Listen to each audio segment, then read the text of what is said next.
يعني ay u noqoto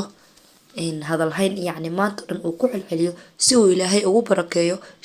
shaqada uu helo ama shaqo degdeg uu ku helo.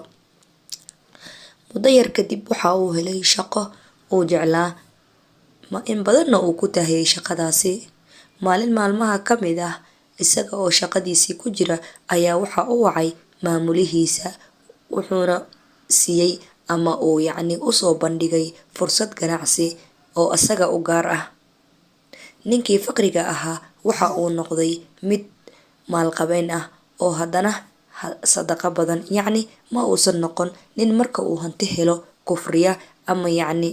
sida badanaa dadkay u badan yihiin markay hanti yeelaan ilaa man raxima rabbah intuu ilaahay yacni inta ilaahay uga naxariisto mooye inta kale badanaa xoolahooda way si xun ayay u isticmaalaan, sadaqada kama bixiyaan, yacni xoolahaas sadaqada aan laga bixinina ma istaagaan oo wax baraka ah ma lahan. Markii dambe sheekii ayuu la kulmay ninkan asaga oo yacni shaqadiisii kasoo baxay ayuu la kulmay. Sheekii ayaa ku yiri waryaa maxaad ku guuleysatay oo yacni saan aad ugu quruxsanaatay oo aad ganacsada ugu noqotay. Ninkii sheekha ahaa dardaarankii uu siiyay waa uu iloobayba. Ninkii ayaa qoslay oo ku yiri wax kasta waxaan ku helay ama ii fududeeyay yacni fudayd iiga dhigay كلمة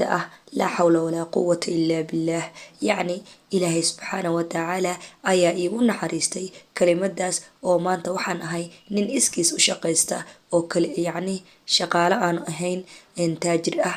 إلهينا وحو يقول تجي قلبي جيجا أو وحن دريما حسلوني فربضا أو وحن هاي ما أنت نينك أتركيسو قروح ديسا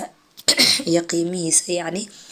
إن إلهينا هنتبو إسيي قيمنا وإيالي كليه إنتا سو كليه غمي أسنكين أيو دشيقو إلهي سبحانه وتعالى وحو إسيي حاسلوني نياده يعني لما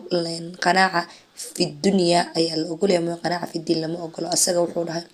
أنا قال الحمد لله وان قناع سنهاي وأدونك إلهي إنتو إسيي وكو قنعي oo maxaa la dhahay waxaan ahay maanta ninkaad arkayso isku filan alxamdulillah bisabab waxa sabab u ahaana waa kelimada la hawla wala quwwata illa billah.